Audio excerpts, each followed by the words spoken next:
El Cabildo.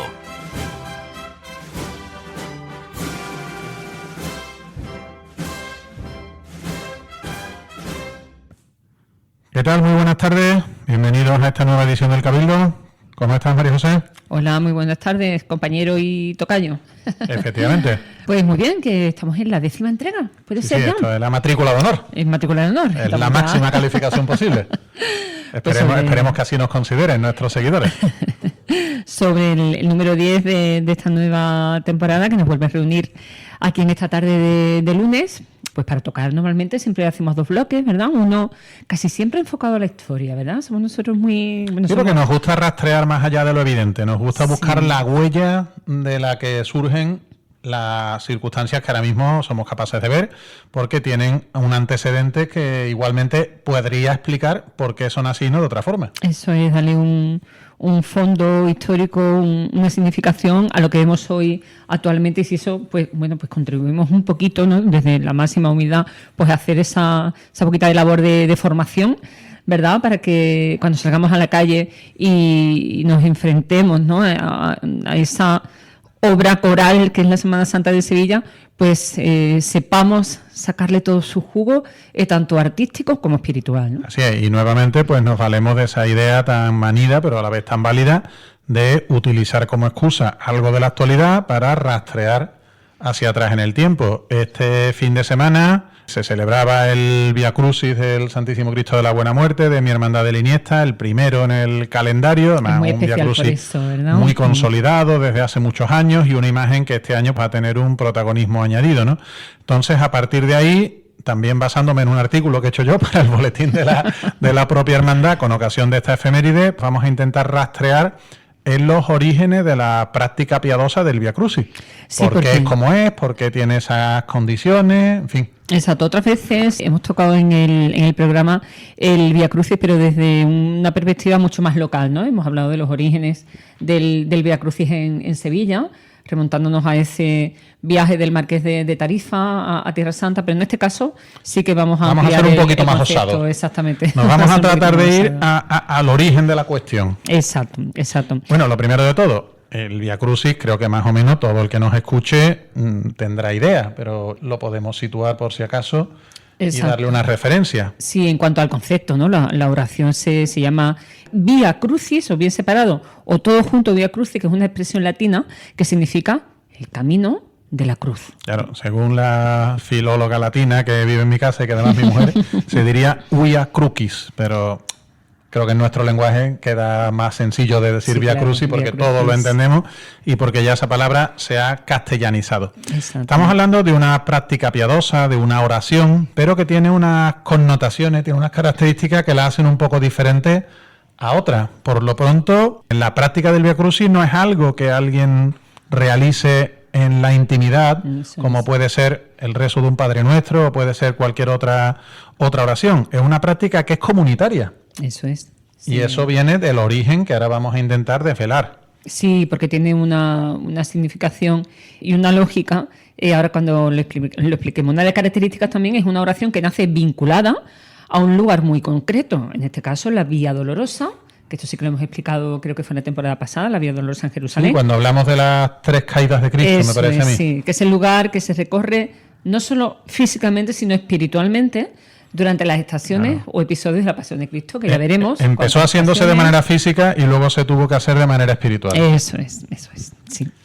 Y además es una oración que está compuesta de distintos capítulos, pasajes o estaciones. Que han ido variando a lo largo del tiempo, que en un principio pues eran menos estaciones de las que se rezan actualmente. La configuración actual pues queda prácticamente cerrada pues casi que en tiempos de Juan Pablo II. Bueno, Juan Pablo II le dio un giro, pero ya de antes más o menos ya estaba definido. Y luego otra característica que creo que todo el mundo asumiremos cuando lo mencionemos es que no es una oración que se pueda hacer en cualquier sitio, sino que está vinculada a lugares concretos. Eso es. Ya sea en el interior o en el exterior de los templos, pero en lugares que previamente han sido concebidos de alguna manera para que el practicante de esta piadosa creencia se sienta más partícipe de la historia que recrea. De hecho, cuando es en el interior del templo se recorren esas 14 o 15 estaciones, esto lo explicaremos después, que se sitúan habitualmente en las paredes laterales de la nave central o las naves laterales del templo. Generalmente se comienza en el lado izquierdo, si nos ponemos mirando para el altar mayor. Claro, si izquierdo uno fuera el celebrante eso o la asamblea. Eso es. Si miramos hacia el altar, vale, si somos asamblea, vale. La nave izquierda, la nave del Evangelio siempre, la nave derecha, la nave de la epístola, correcto, pues se empieza a rezar generalmente por el lado izquierdo, por la nave del Evangelio, y se van recorriendo pues todas las estaciones, ¿no?, a lo largo del templo. En el sentido de las agujas del reloj, exacto, efectivamente. Eso es. Bueno, ¿cuándo pudo tener origen esta práctica? El Vía Crucis evidentemente surge en recuerdo del trayecto que recorrió Jesús cargando con la cruz. De ahí su nombre y de ahí, lógicamente, la mayoría de las estaciones que están vinculadas a este pasaje concreto. Es cierto que la tradición piadosa, lo que siempre se ha creído, se venía diciendo que la propia Virgen, tras la muerte de su hijo en el sacrificio por la expiación de los pecados de la humanidad, solía recorrer este camino en memoria de lo que así sucedió. Y de hecho hay evangelios apócrifos que mencionan justamente este pasaje. Sin embargo, a nivel historiográfico no tenemos tantas evidencias de que los primeros cristianos estuviesen tan apegados a lugares o a objetos. Sí, de hecho ese trayecto, ¿no?, que la tradición piadosa le atribuye a la Virgen, en alguna fuente lo he visto asociado a lo conocido como la Vía Matris, es decir, el camino de la Madre. El camino de la Madre. El camino de la Madre, que como muy bien dicen, no hay evidencia de esta práctica por los primeros cristianos, o sea que no está recogido en los evangelios canónicos, ¿no? Claro, es que hasta donde tenemos alcance y hasta donde conocemos los testimonios de los primeros cristianos, no parece que estuviesen especialmente apegados ni a las reliquias ni a los lugares sagrados. Ellos tenían mucho más interiorizado el mensaje de salvación de Jesús desde un punto de vista más espiritual. A partir de que Santa Elena halla la cruz y empieza la devoción a las reliquias, la creencia cristiana va necesitando de algunos apoyos tanto geográficos como materiales, pero en un primer momento parece que no fue así. También es verdad que en ello pudo haber influido una circunstancia histórica que es bien conocida, y es que, lógicamente, no toda, pero buena parte de la población de Judea resistió la dominación romana. Eso es, claro. Y había una facción que era en algunos casos incluso violenta, que eran los celotes. De hecho, algunos de los evangelistas decían que podía ser celote, incluso el propio Barrabás. Y a partir de un levantamiento en años posteriores a la muerte de Jesucristo, en tiempos del emperador Vespasiano, hubo un ataque y un castigo a la ciudad de Jerusalén hasta el punto en el que prácticamente no se dejó nada en pie. La ciudad fue devastada precisamente por las tropas que estaban a cargo de Tito, que en aquel momento era un cargo militar y que años después sería el que llevase las riendas del imperio. Eso fue esta destrucción de Jerusalén en tiempos de Vespasiano, estamos hablando del año 70 después de Cristo, es el punto culminante de la primera revuelta judía, que es el levantamiento de los celotes que ha citado, que se trataba de un movimiento político religioso judío extremista que abogaba por el uso de la lucha armada, por el uso de la violencia para expulsar a los romanos de Judea, fundado además por Judas el Galileo. Al parecer se hacía llamar el cabecilla de este movimiento, ¿no? Pues sobre esas ruinas en las que quedó la ciudad de Jerusalén, se va a erigir ya en tiempos de Adriano, de nuestro emperador, nuestro paisano, de esos orígenes itálicos. Una calle muy baratillera, muy baratillera, bueno, y absolutamente cofrade. Pues en tiempos del emperador Adriano, en el año 131, se va a fundar, se va a levantar como una colonia para ser ocupada que se va a llamar Aelia Capitolina. Que básicamente va a ser nueva Jerusalén reconstruida. Exacto. De hecho, de las primitivas edificaciones prácticamente queda el Muro de las Lamentaciones y muy poquito más vestigio. ¿Qué queremos decir con esto? Más allá de recorrer un punto clave en nuestra religión desde el punto de vista histórico, que ese hipotético apego que pudieran tener los primitivos seguidores de Jesús a lugares, pues al desaparecer esos lugares, probablemente pues no tuvo demasiado sentido perpetuarlos en el tiempo. Sin embargo, con el paso del tiempo va a surgir la devoción, el interés, la peregrinación a los llamados santos lugares. Santos lugares que no todos tienen que ver con la pasión de Cristo. Conocemos los santos lugares a los escenarios de la vida de Jesús, que van, por ejemplo, de la Basílica de la Natividad en Belén, la Basílica de la Anunciación en Nazaret, o el Monte de las Bienaventuranzas en Cafarnaúm, en Galilea. Claro, en general eran los lugares mencionados en la Biblia, particularmente en el Nuevo Testamento, y por tanto vinculados a la vida de Jesús, a su infancia, a su ministerio público y ya, lógicamente, desde el punto de vista pasional, a su sacrificio por la salvación de la humanidad. Como ya decíamos antes, el apego, la devoción, la veneración a estos lugares va a surgir a partir del siglo IV y va a ser por varios factores. En primer lugar, por los hallazgos de Santa Elena, pero no únicamente, ¿verdad? Exactamente. Tiene una influencia directa, trascendental, realmente en la historia del mundo, ¿no? Que es el Edicto de Milán, firmado en el 313 después de Cristo, por el que Constantino y posteriormente Licinio se convierten en emperadores que van a establecer la libertad religiosa en el Imperio Romano. ¿Con esto qué se consigue? Pues se pone fin a la persecución de los cristianos y se garantiza además la devolución de todas sus propiedades. Bueno, imagínate, ¿no? El cambio radical de la situación de esos cristianos que habían tenido que vivir en clandestinidad. Desde una perspectiva histórica, ser cristiano inicialmente era bastante peligroso. Mucho. Luego, cuando acabó la clandestinidad, dejó de serlo y por tanto pues surgieron nuevos adeptos y luego, siglos después, se hizo la religión oficial. Eso es. Con lo cual pasó de estar en el extremo más minoritario a ser, lógicamente, la religión hegemónica del imperio. Con Teodosio, vamos, si no recuerdo mal, no es Teodosio que la proclama como... A partir de todas estas circunstancias comienzan las peregrinaciones a Tierra Santa, tratando de encontrar esas reliquias o al menos de revivir, de volver a experimentar o experimentar espiritualmente la pasión de nuestro Señor y todo lo que recorrió en su vida. Y tenemos testimonios desde épocas muy tempranas, a través de crónicas que nos han ido llegando por copias, pero que parece ser que son bastante fiables. Hay un libro en particular que se llama El Itinerarium Burdigalense, que es de una persona que vino nada menos que de Burdeos, de Francia, y otra que es el Itinerarium ad Loca Santa, el camino hacia los lugares sagrados, de una religiosa que vino del norte de España, de Galicia. Es decir, que estamos hablando que de Galicia o de Burdeos a Tierra Santa, a Palestina, en aquellos primeros siglos de nuestra era, el camino no era especialmente cómodo ni benévolo. Eso es. Por lo cual, qué fervor, qué devoción nos motivaría, ¿no? En el caso de esta gallega de Egeria, pues muy posiblemente se le pudiera considerar la primera mujer peregrina.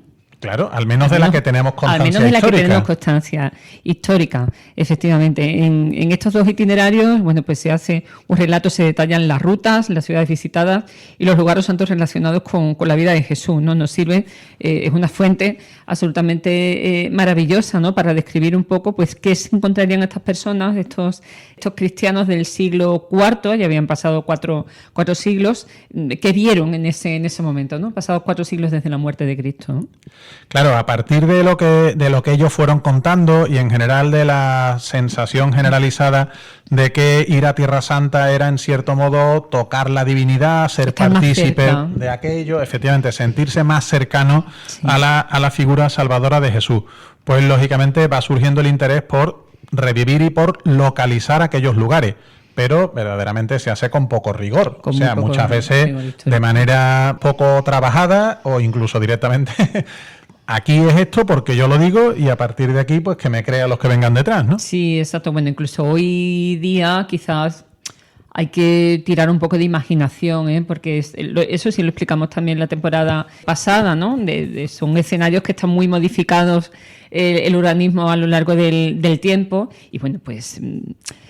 Hay que tener más fe en lo que cree uno que realmente lo que vaya a encontrarse allí, ¿no? Hay que hacer un poco de lo contrario de Santo Tomás, ¿no? Exacto. No necesito ver para creer, ¿no? Eso es, hay que tener una fe ciega, ¿no? Claro, de esta manera se empiezan a identificar el lugar de la condena de Jesús y el de su crucifixión. Exacto. Evidentemente son lugares relativamente sencillos de identificar, la Torre Antonia y el Monte Gólgota, el Monte de la Crucifixión. Y entre ambos estaría ese recorrido en el que Jesús de Nazaret fue cargando con la cruz, que es el que hemos venido a llamar la Vía Dolorosa.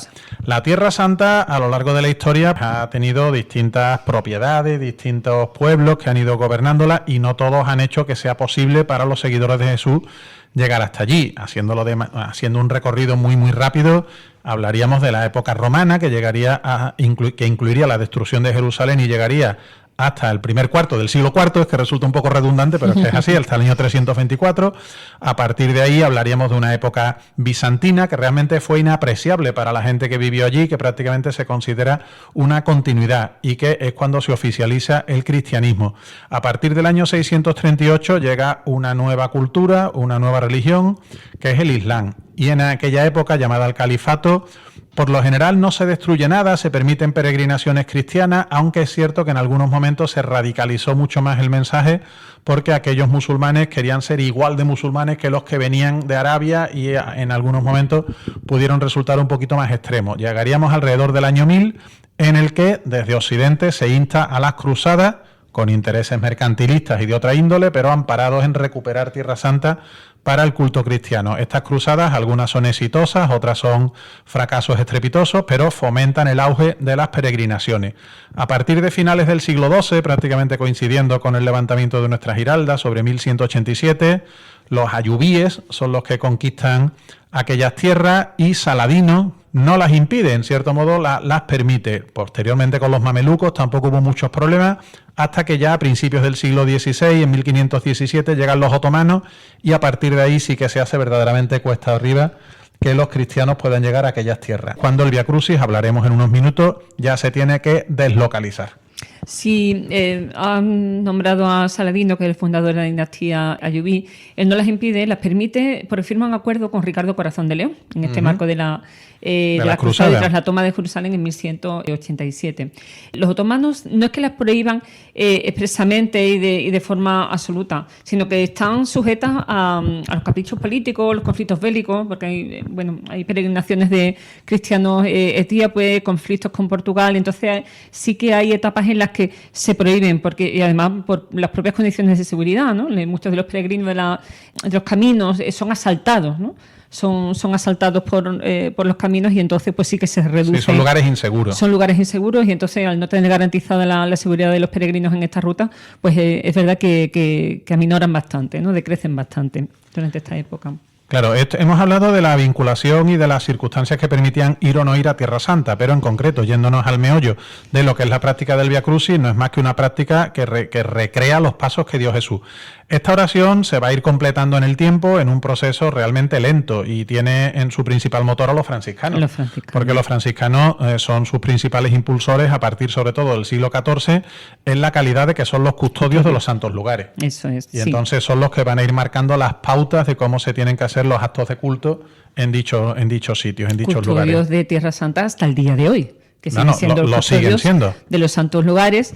Además, estos franciscanos van a popularizar unas representaciones devotas llamadas pasiones en recuerdo, de carácter teatral. De carácter teatral, efectivamente, en recuerdo del sufrimiento de Cristo, ¿no? Por ello, eso también está detrás del origen de que esta oración tenga ese carácter comunitario y participativo. Claro, es que desde su primer momento es algo que se hace en grupo, se hace en comunidad, para que todos participen de los beneficios espirituales. No es una oración que alguien hace en su intimidad, como otras muchas, efectivamente. Aún así, antes de este siglo XIV ya tenemos antecedentes de viajeros de los siglos XII, XIII, que van identificando la Vía Dolorosa y por relatos que nos van dejando parece que ya empieza a asentarse la costumbre de que en determinados puntos de ese trayecto se detengan a reflexionar sobre ciertos momentos de la Pasión. Parece ser que las primeras estaciones se refieren a la ayuda de Simón de Cirene, al encuentro con las mujeres, al encuentro con la Virgen María, y luego se va enriqueciendo todo este camino. Se van añadiendo nuevas estaciones como las caídas de Cristo, hacia 1349, la escena del Ecceomo, ¿no? La presentación al pueblo en 1422, o el encuentro con la Santa Mujer Verónica en 1435, ¿no? Claro, hay un libro que tuvo bastante difusión dentro de lo posible en aquel maravilloso, tiempo. Porque es un libro de viajes. Claro, es un libro de viajes de un religioso que se llamaba Bernardo de Breidenbach, alemán, y se llama Viaje a Tierra Santa. La edición inicial sale en latín, pero en ese mismo año sale una versión en alemán y en pocos años en otros idiomas, incluido el español. Y ya no solamente es lo que cuenta, que tiene mucho atractivo, sino incluso algunas ilustraciones. De hecho, en el artículo al que yo me estoy refiriendo, que he escrito para el Boletín del Iniesta, desde aquí animo a quien tenga ocasión que lo vea, hay una representación gráfica en el que se ve unos peregrinos arrodillados en una loseta del suelo, en el que está marcada una de las estaciones del Vía Crucis, con lo cual nos está dando un indicio de que se recorría ese camino y en determinados momentos se hacía una parada para rezar, muy similar a lo que seguimos haciendo a día de hoy. Sí, este viaje lo hace Bernardo con un grupo de amigos no recuerdo si en 1486 y 1488 o 1484. Un poquito antes, porque el libro sale en el 86. Y 1486. Son 4 años que están haciendo ese viaje. Él era deán catedralicio de Maguncia. Y bueno, pues nos sirve como libro de viaje absolutamente maravilloso. Claro, que nos permite situarnos en ese momento. Exactamente, y además, bueno, con una capacidad de descripción pues mucho más importante y detallada. Claro, a partir de ahí se populariza, digamos, esta oración como una forma de enriquecimiento espiritual, pero al hacerse de una manera no reglada, permite distintas variaciones, distintas versiones. Muy heterodoxa, ¿no? Sí, exacto. Claro, entonces, tanto en la elección de los pasajes como en el número hay una gran divergencia, hasta que llega un momento, seguimos avanzando en el tiempo, y en el siglo ya XVIII, un papa, que es Clemente XII, es el que determina que sigamos el canon de los franciscanos, que al fin y al cabo fueron los padres de esta oración, y como ellos venían realizando 14 estaciones, pues estas son las que se han de perpetuar en lo sucesivo. Exactamente. Hay un personaje también muy, muy importante, porque claro, ¿cuándo se reza habitualmente el Vía Crucis? Pues nosotros, por ejemplo, pues los viernes cuaresmales. Claro, que es una oración, perdona, que no lo hemos dicho, que además de estar vinculada a un sitio, está vinculada a un tiempo litúrgico. No se reza un Vía Crucis en Adviento, ni en verano. Eso es, se reza durante la Cuaresma. Correcto. Pues hay un señor que es, además franciscano también, que es San Leonardo de Puerto Mauricio, que hacia 1750 instaura el rezo del Vía Crucis cada Viernes Santo en el Coliseo. Algo que todavía se sigue haciendo. Algo que todavía y además, los arqueólogos, incluso en general, digamos, los apegados a la cultura, no siendo cristianos, le tienen mucho que agradecer a este San Leonardo. Porque es que en aquel siglo XVIII no había tanto respeto por el legado de la historia. Y el Coliseo, que era un edificio en desuso, evidentemente, y parcialmente destruido, estaba considerado una cantera de la que sacar piedras para otras edificaciones. A partir de que este lugar se vincula a esta oración religiosa, comienza a ser respetado. Claro. De manera que, de una manera indirecta, pero absolutamente acertada, se preservó este lugar patrimonio de nuestra, folio, ¿no? De nuestra historia. Nosotros, fíjate qué paralelismo, ¿no? Porque el anfiteatro de Itálica pues también sirvió de cantera para fabricar para construir la Nacional 630. Aquí sí es cierto que tenemos ese Vía Crucis maravilloso de Itálica, de la Jarafe, pero llegó tarde para poder conservar y poder salvar Itálica de ese expolio tan terrible al que fue sometido. Bueno, pues a partir de Clemente XII más o menos convenimos en que se asentaron estas estaciones, como nosotros lo concebimos la configuración, pero en época relativamente moderna, desde el propio Vaticano surgió una nueva interpretación. Eso es, sí, como yo recordaba un poquito antes, Juan Pablo II en 1991 hace una revisión del rezo, las estaciones, y decreta, ¿no?, que las estaciones serán 15 y todas estarán extraídas de los evangelios del Nuevo Testamento. Es que algunos de los pasajes del Vía Crucis que en nuestra tradición damos por perfectamente lícitos no aparecen en las fuentes evangélicas. Exacto. Pero otros sí. Entonces, el Papa Juan Pablo II, santo a estas alturas, por supuesto, quiso que hubiera una número 15 para que no se quedase solo en el sufrimiento, sino que hubiera un último momento para la resurrección. Que me parece a mí bastante atinado. Acertado. Y que todos los pasajes que se recorrían tuviesen fuente en los textos evangélicos. A partir de lo que veníamos diciendo antes, de la conquista otomana, que hace mucho más conflictivo, mucho más peligroso, mucho más inseguro desplazarse a Tierra Santa, esta oración que ya estaba asentada va a ser deslocalizada. Eso es. Ya que no se puede hacer allí, vamos a recrear la Vía Dolorosa en otro sitio.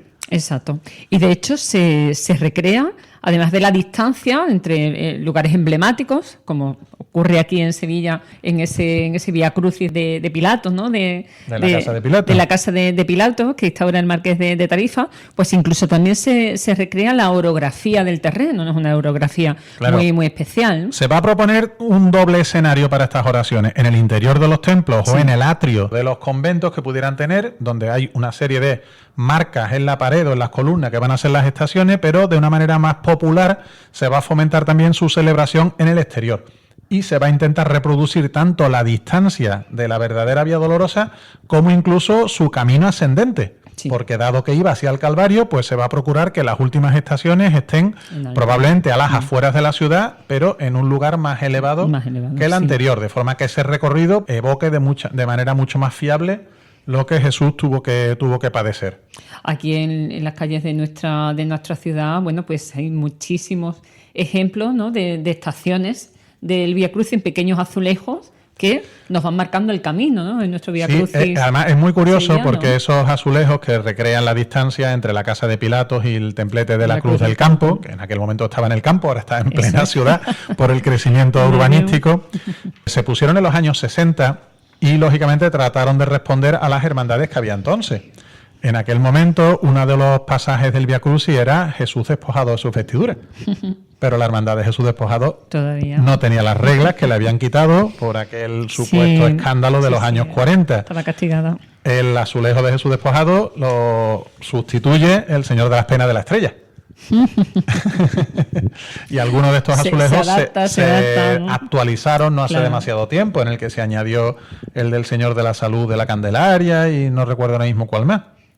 Claro, se adaptan a los tiempos, ¿no? Siempre decimos que la Semana Santa de Sevilla es hija de su tiempo y en detalles así en detalles tan evidentes como reflejo de ello, efectivamente.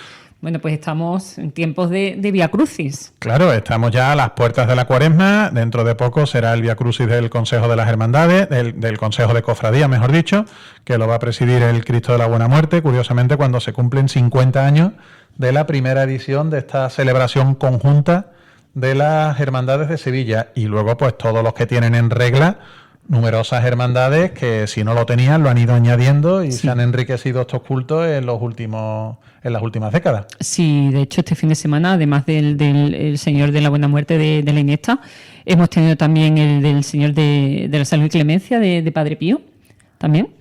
Y bueno, pues lo que vendrán sucediéndose, ¿no? Como dices. El miércoles de ceniza lo suele hacer el Cristo de las Cinco Llagas.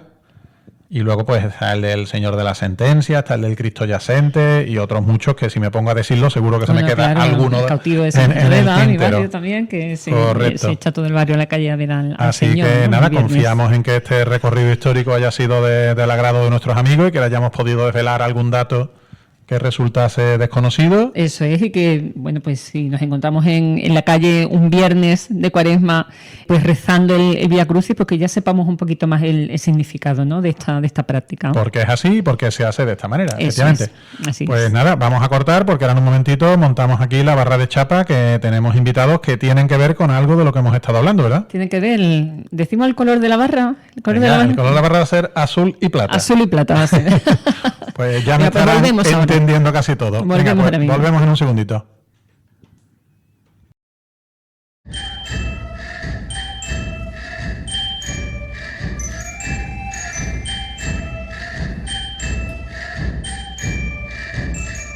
La barra de chapa.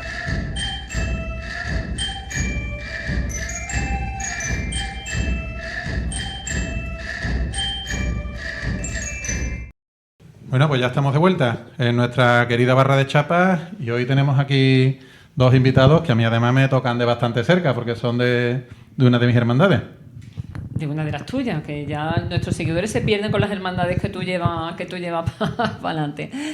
Muy especial en la barra de chapa de hoy, vínculos claros que tienes tú y vínculos familiares.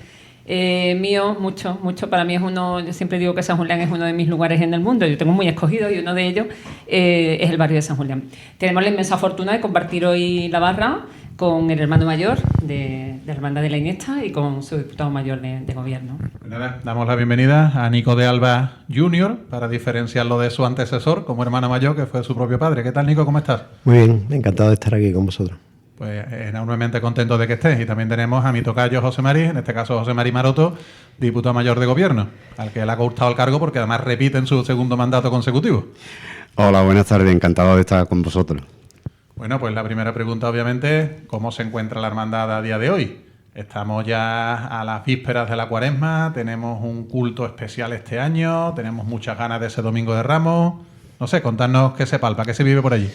Bueno, pues la hermandad a día de hoy está celebrando los cultos al Santísimo Cristo de la Buena Muerte, que son sus cultos anuales, que siempre se celebran a la última semana de enero.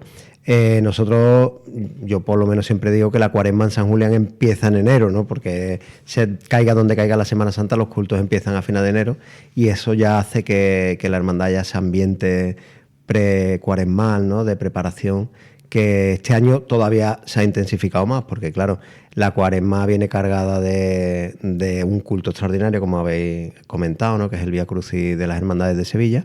Y entonces, pues, eso hace que haya, digamos, un plus de actividad y de ilusión y de preparativo, con lo cual, pues, hay un ambiente muy bonito, ¿no? Ayer estábamos ahí terminando de montar cosas después del quinario y alguien lo comentó, que parecía ya Cuaresma, sí. Qué especial es el Vía Crucis del Santísimo Cristo de la Buena Muerte, ¿no? Para los cofrades es como un poco el punto de partida. Nosotros no esperamos al miércoles de ceniza, es el Vía Crucis del Señor de la Buena Muerte, ¿no? Porque marca un poquito en el itinerario, en la agenda sentimental de los sevillanos, de los cofrades, ¿no? Esto está aquí ya, ¿no? Sí, es como el primer chispazo, ¿no? de la Semana Santa, ¿no? Al menos para mí, ¿no? Y para los hermanos de la Iniesta, ¿no? Que lo vivimos tan intensamente, es ese primer pellizquito de la Semana Santa y que bueno, inaugura un poco ya otra época, ¿no? Es como el principio del año para nosotros, ¿no? Y además es muy tiene un sabor muy especial, ¿no? Es muy recogido, tiene un recorrido muy íntimo, ¿no? Que hace que tenga una magia, ¿no? Muy especial, sí. Quería preguntarle a José María Tocayo, el diputado mayor de Gobierno, con la elección del Santísimo Cristo de la Buena Muerte para protagonizar el Vía Crucis del Consejo, ¿cómo se planifica? ¿Cómo se trabaja? Bueno, yo creo que desde... ¿Cómo estás tú? Bueno, pues con mucho trabajo, sí. Pero bueno, con una ilusión tremenda por poderlo organizar y siempre con el máximo respeto y el máximo compromiso de algo que nunca hemos preparado, como es lógico, y creo que con ese respeto hay que prepararlo. Y nada, pues la verdad, mucho trabajo y nada, organizando con muchas reuniones con los diputados de tramo, con auxiliares externos y la verdad que es lo que ha dicho el hermano mayor, ¿no? Una pre-cuaresma que es verdad que se está viviendo intensamente en San Julián. Y además que este año, uy por Dios, que no me salía la voz, este año se decía, y no sin razón, que el Señor sale en enero, en febrero y en marzo.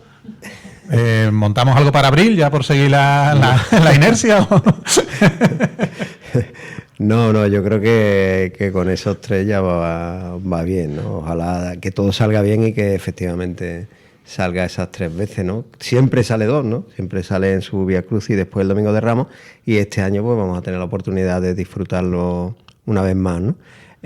Pero ya está, yo creo que más que suficiente. También para la feria no. No. Era una broma, obviamente.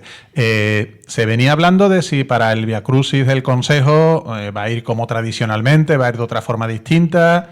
No sé si está decidido o si estando decidido se puede contar o no se puede contar. Decirme hasta dónde seáis capaces.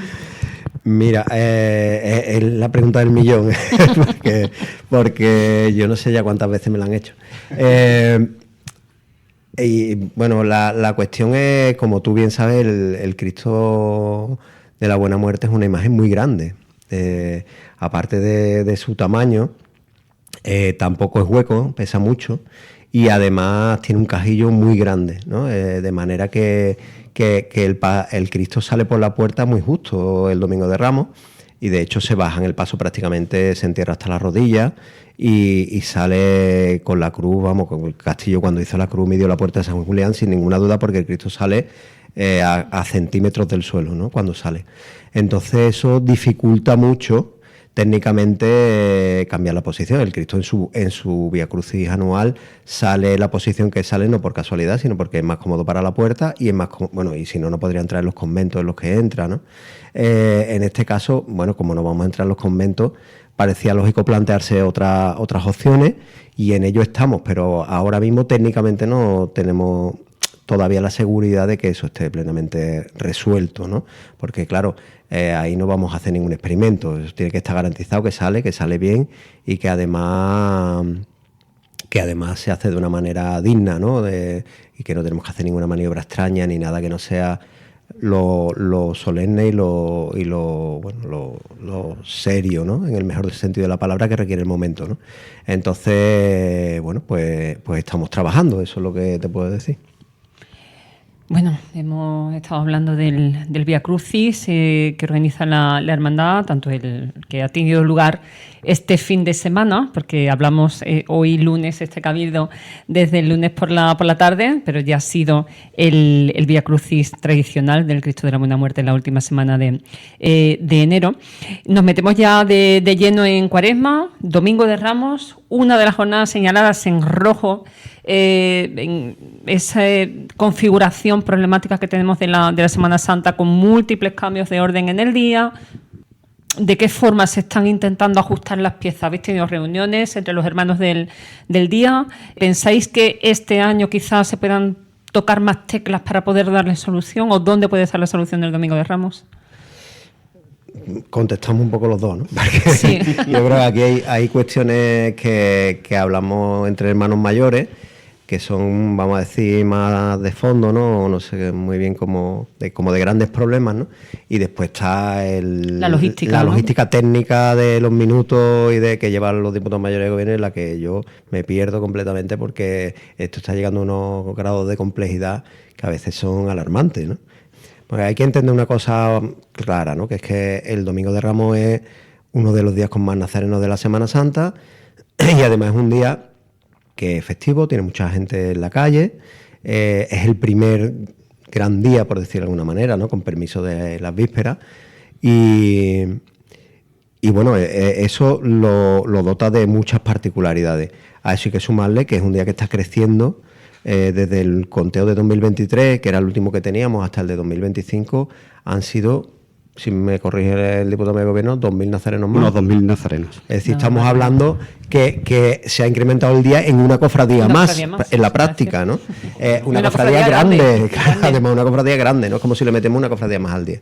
Y además tiene otra particularidad más, que es que en la misma cofradía abre y cierra el día, que eso no pasa en ningún día de la Semana Santa.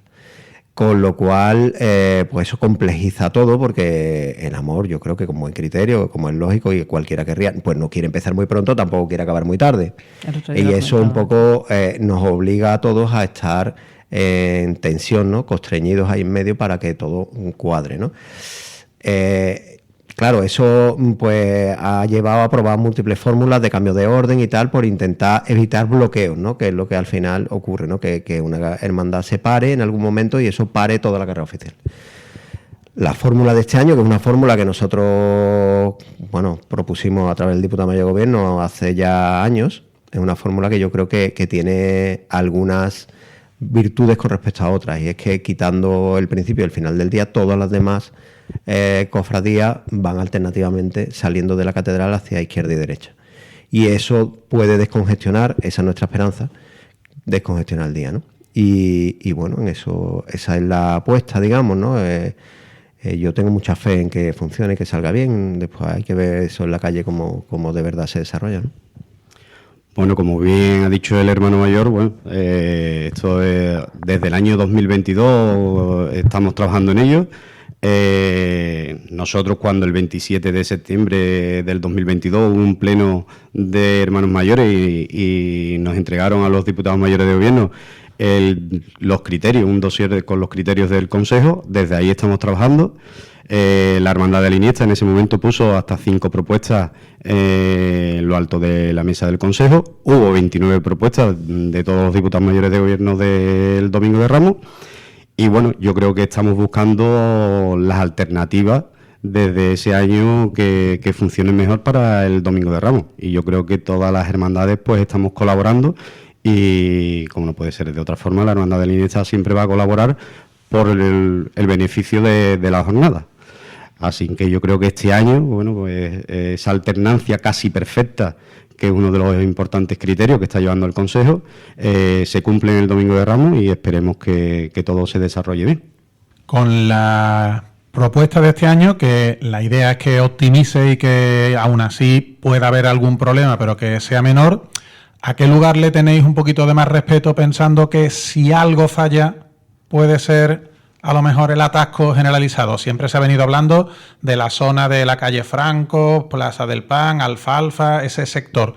¿Puede que el problema, si se diera, estuviera ahí, o hay otros sitios donde a lo mejor habría que pulir algo más, tomando el día como un estudio generalizado de todas las hermandades?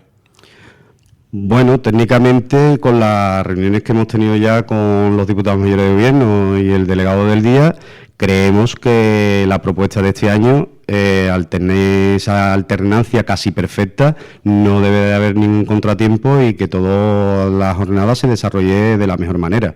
Luego sí vemos que siempre hay una concentración de público, tanto en la calle Franco, Cuesta del Rosario, donde pasamos 3 cofradías, pero este año yo creo que con la alternancia perfecta, yo creo que ese problema lo tenemos resuelto. Así que no debemos de tener ningún tipo de problema.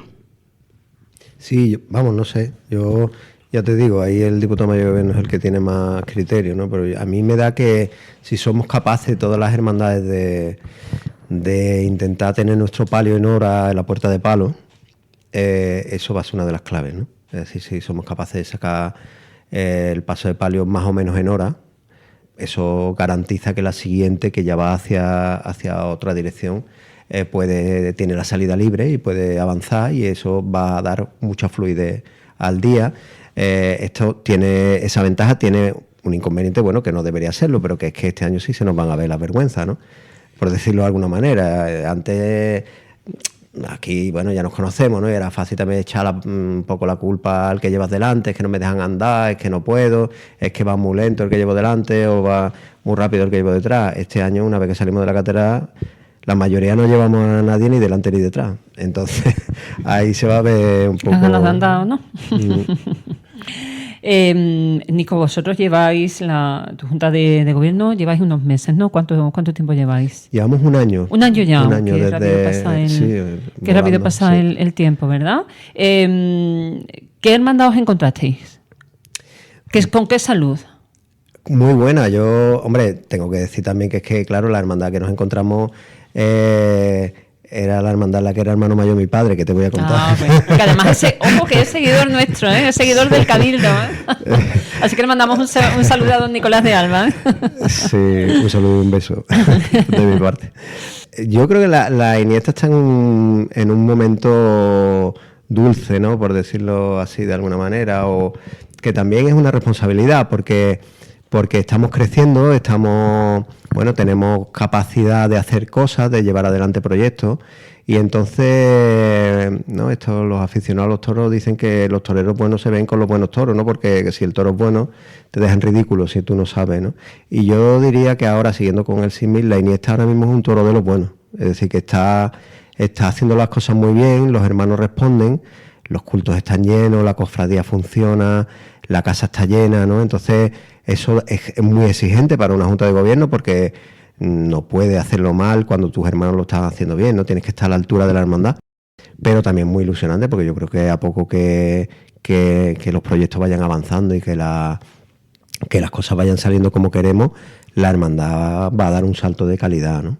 Entonces yo creo que ahora mismo es un momento muy, muy bonito, muy ilusionante, también, bueno, exigente, ¿no?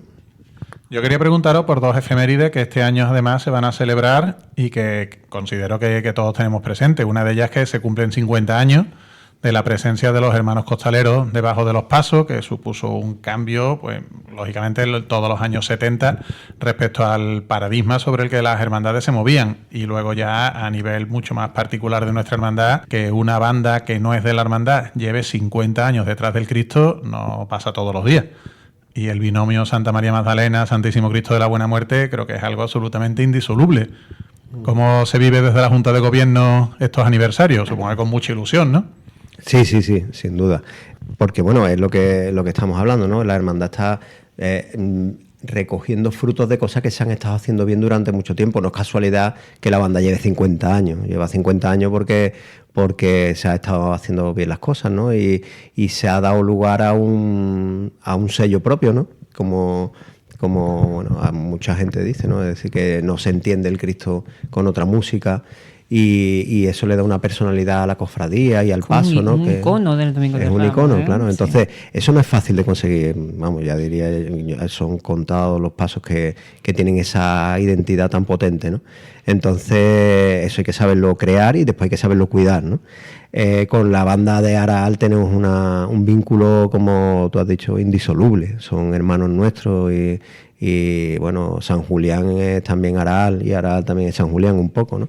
Entonces, bueno, es un año de celebración y de disfrutar juntos, ¿no? Yo creo que tenemos que saber celebrar las cosas buenas que nos pasan y la Hermandad de Aral es una de las cosas buenas que le han pasado a la Hermandad de la Iniesta.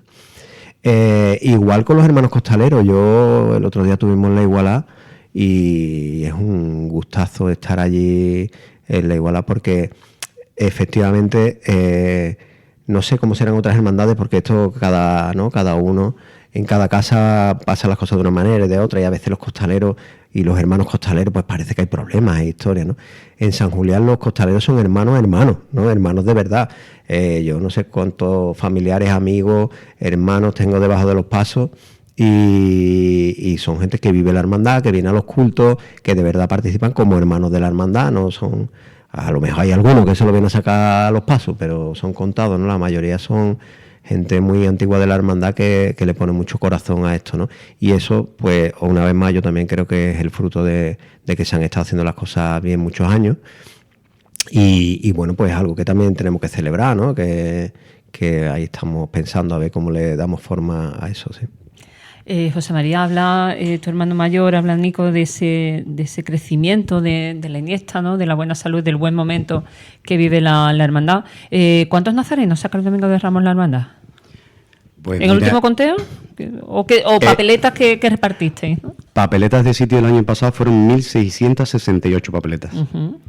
El conteo de Nazareno en el Consejo fueron 1.351. Uh-huh. Quiere decir que, bueno, es lo que dice el hermano mayor, gozamos de mucha salud, el crecimiento en Alta de Hermanos también se refleja en la participación de los hermanos, tanto en el Domingo de Ramos como en el Vía Crucis y todas las salidas externas que tenemos.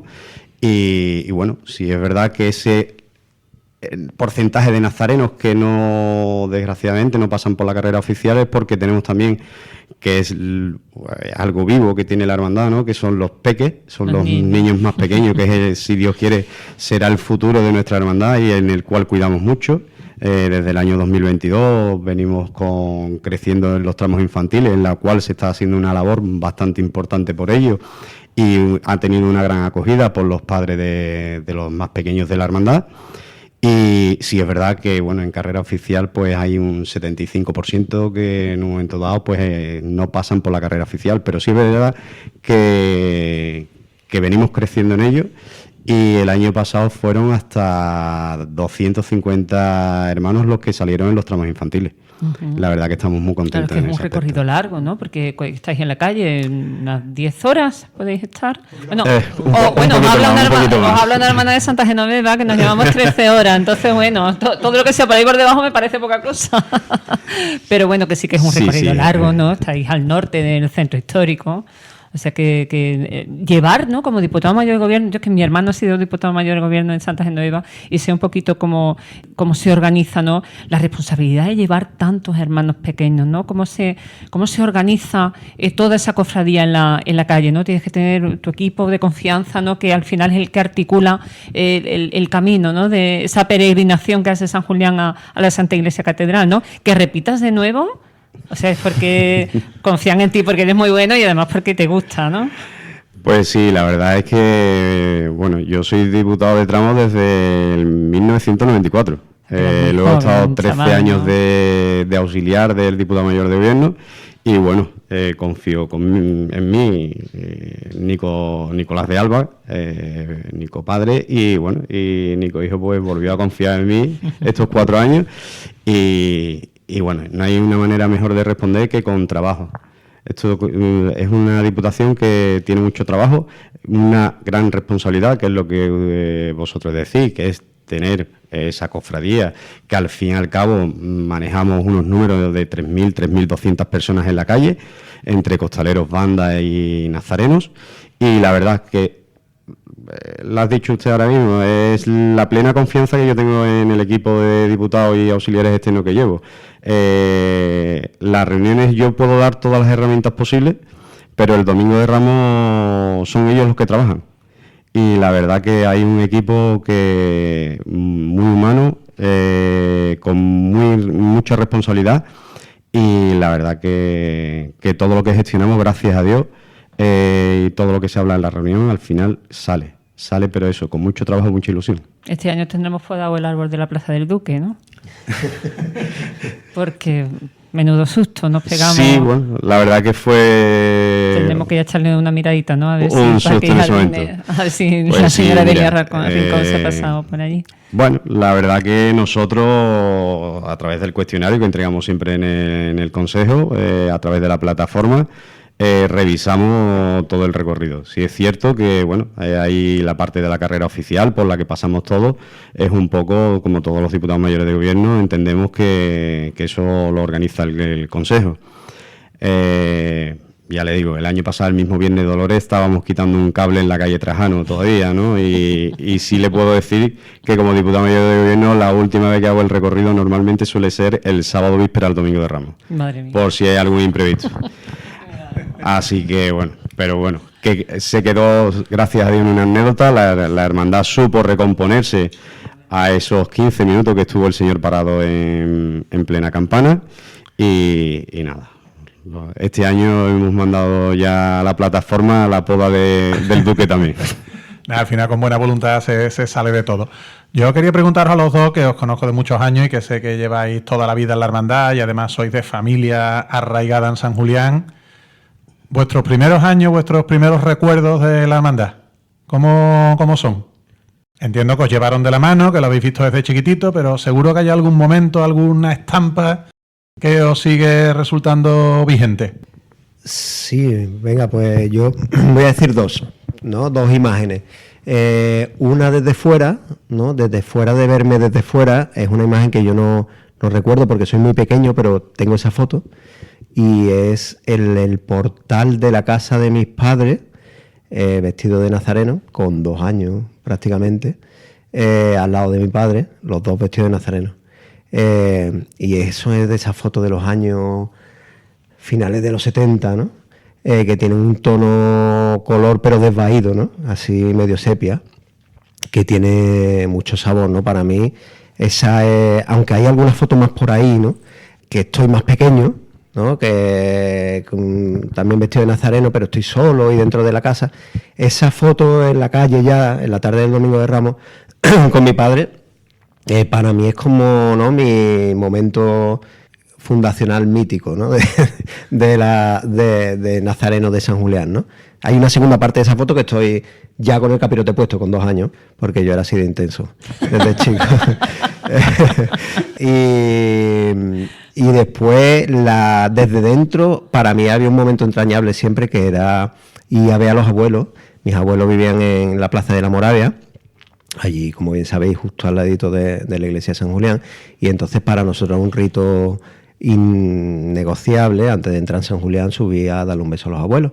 Y entonces, pues, normalmente allí también estaban algunos primos y tal, y era un momento como muy, muy sagrado, ¿no? De la familia y tal, ¿no? Entonces, para mí, sí, esos 2 recuerdos son los más entrañables, sí. José María. 2 recuerdos, pues mira, bueno, sí, o uno. Yo es que nosotros vivíamos en Santa Lucía y yo tengo 2 hermanos mayores que ya pertenecían a la hermandad y bueno, pues los acompañaba y siempre, como dice José María, ¿no? Al final te llevan de la mano, ¿no? Y luego, sí es verdad, si tiene una imagen siempre que yo recuerdo mucho, es en el Domingo de Ramos, lo que dice Nico, al fin y al cabo yo digo Iniesta y digo familia, ¿no? Y tanto interior como la tuya, como la que se produce dentro de la hermandad, que al fin y al cabo es también familia. Es una gran familia, la Iniesta. Y en el interior siempre me quedaré el Domingo de Ramos cuando te pones la túnica de nazareno, que yo creo que es el mejor momento del Domingo de Ramos, cuando te pones el hábito de nazareno, sales de casa, nosotros en mi casa somos muchos nazarenos, nos vestíamos todos y cuando salías mirabas para arriba y cómo tu madre te decía adiós, ¿no? Y te deseaba buena estación de penitencia. Yo creo que es el momento que a mí siempre lo tendré grabado. Yo, sin ser hermana de la Iniesta, pero os he dicho, ¿no?, que tengo un vínculo familiar tan grande como que de mi madre, ¿no?, hija de la Iniesta. Tengo un recuerdo, que es de los recuerdos más marcados que tengo, ya jovencita, adolescente, de la bulla más grande, la bulla en el sentido sevillano de los años 90, la bulla más grande me cogió a mí en la calle Trajano, esperando a la Iniesta, pero bulla de no tocar el suelo con los pies. Una bulla maravillosa esperando a la Iniesta. Hablabas, Nico, ¿no?, de proyectos, del futuro, en el seno de una hermandad que está viva, ¿verdad?, que está en un momento bonito, un momento dulce. Háblanos de algún plan tangible, ¿no?, algo que podamos aventurar, que tenemos ahí, que vamos a poder ver de la etapa de Nico de Alba. Bueno, y su Junta de Gobierno. Bueno, lo que al final se pueda ver, eso lo dirá el tiempo, ¿no? Las intenciones son muchas, ¿no? Eso ya, como hemos dicho antes, llevamos un año prácticamente. Es verdad que ha sido un año yo diría, de coger carrerilla, por decir de alguna manera, ¿no? Porque hemos sentado las bases de cosas que van a ir saliendo.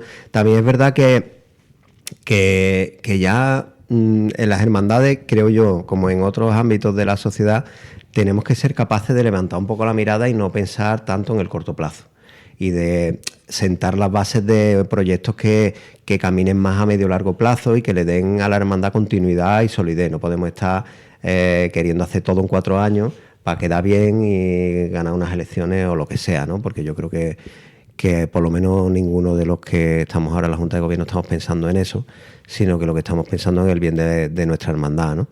Entonces, bueno, ahí hay, desde el punto de vista patrimonial, hay un proyecto que se quedó pendiente en la Junta anterior, que es la peana de plata, que completa el conjunto del baldaquino que ya se hizo con motivo del 50 aniversario de la coronación de la Iniesta Gloriosa.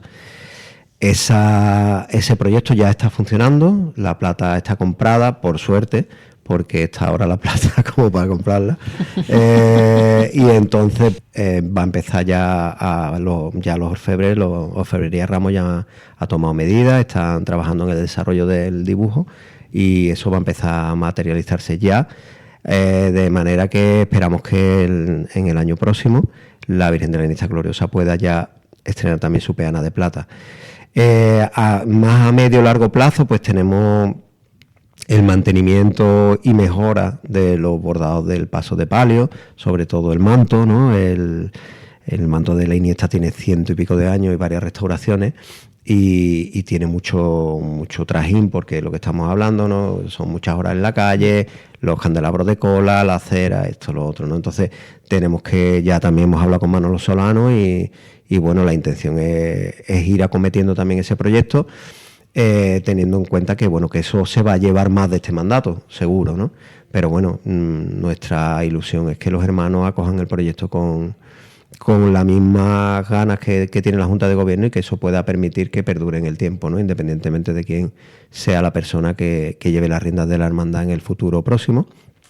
Y después pues tenemos, te habla un poco de proyectos patrimoniales, tenemos un proyecto de acción social, ¿no?, de la Diputación de Obras Asistenciales o de Caridad, que bueno, que estamos también dándole forma, ¿no?, de la mano del ayuntamiento también, ¿no?, porque la obra social de la Iniesta, vamos a decir que está como es muy diversa, ¿no? Tenemos tocamos muchos palos, estamos con el economato del casco antiguo, colaboramos con el convento de Santa Isabel, con el comedor del Pumarejo, tenemos a los propios hermanos que atendemos. Entonces, bueno, tenemos una obra muy diversificada y estamos viendo también la posibilidad de embarcarnos en un proyecto que sea un poquito más, vamos a decir, emblemático, ¿no?, que dé un poco coherencia a toda la obra social, sin dejar de hacer las demás cosas, pero tener nuestro propio proyecto más también centralizado, ¿no? más, bueno, un proyecto que también nos ilusiona a todos y que responda a las necesidades del barrio. Ya te digo, ahí estamos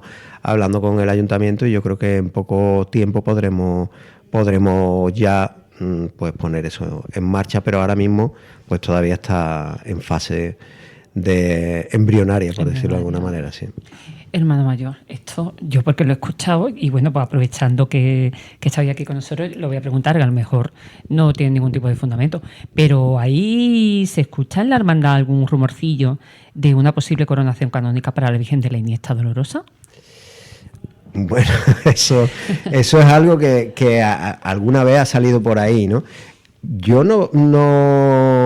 ¿Es algo que se pide que se hable? No. ¿Que hablen los hermanos? En el día a día de la pidan? hermandad no. Ni en los cabildos generales nadie lo comenta, ni en el día a día en la casa, ni en los cultos, ni en nada, ¿no? Es verdad que cada X tiempo, a veces cada 4 años, y hasta ahí puedo leer, pues alguien dice, vamos a coronar a la Dolorosa. Vale.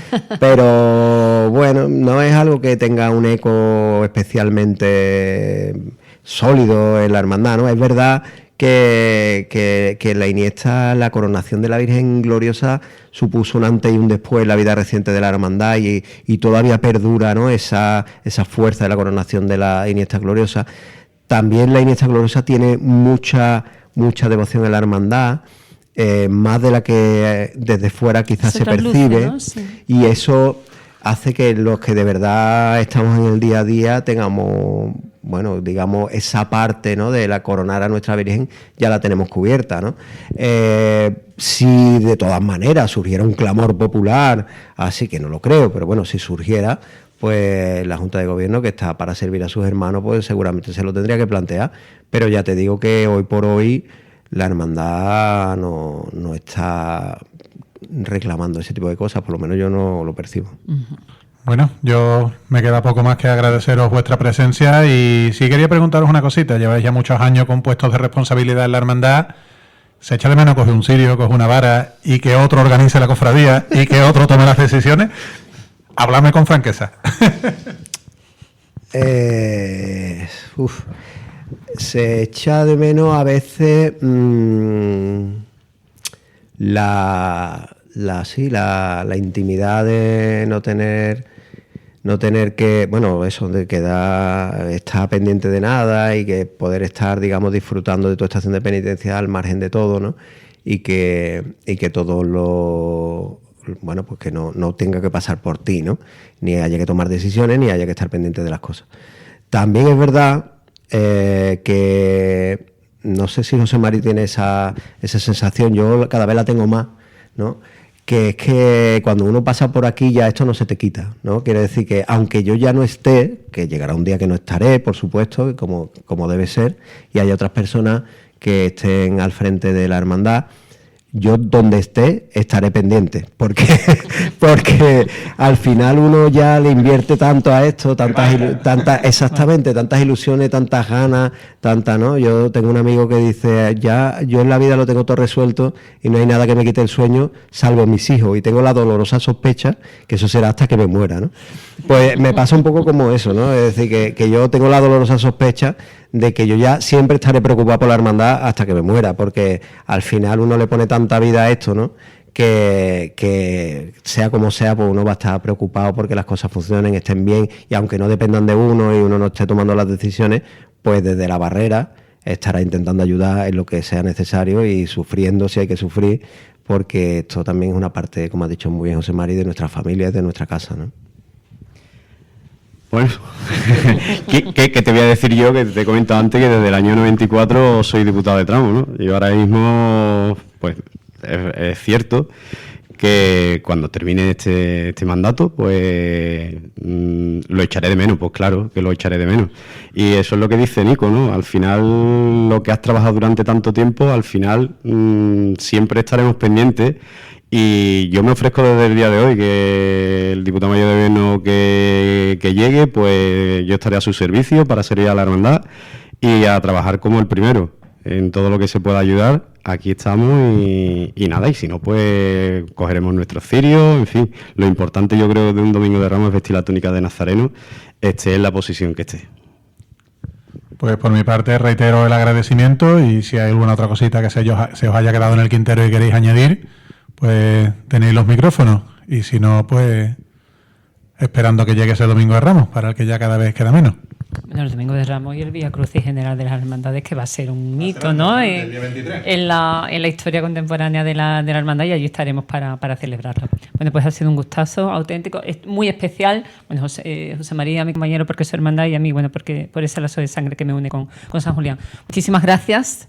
Que tengáis un Vía Crucis maravilloso, ¿no? Porque va a ser un día muy, muy especial para la hermandad, y que el Domingo de Ramos, por fin, a ver si podemos disfrutar, primero que nos respeten la meteorología, ¿verdad?, que está siendo un poquito mala en estas últimas Semanas Santas, que disfrutemos el Domingo de Ramos, pues a los sones de Aral, ¿verdad?, esos sones inconfundibles que nos anuncian que estamos en los días grandes. Y de Mairena del Arco. Que mi Virgen también lleva música, ojo.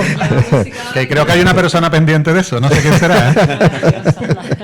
Maravillosa. Bueno, pues nada, por un maravilloso Domingo azul y plata. Muchísimas Seguro gracias. que será así. Gracias a vosotros. Muchísimas gracias a vosotros. Bueno, compañeros, nos despedimos, ponemos el broche. ¿Podríamos ponerle un broche musical? Vamos a terminar con el trío de la Estrella Sublime con los violines, que el año pasado fue el colofón perfecto para un Domingo de Ramos inolvidable, para el que habla y para todos los que allí que estuvimos. Tratándose de la sintonía del programa. Por supuesto, no podía ser otra, evidentemente.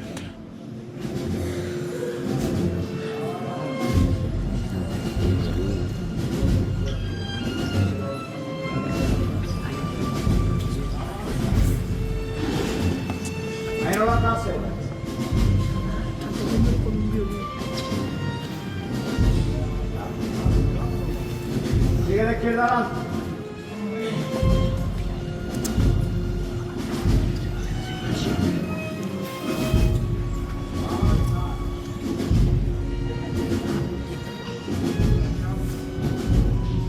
Sigue de izquierda adelante.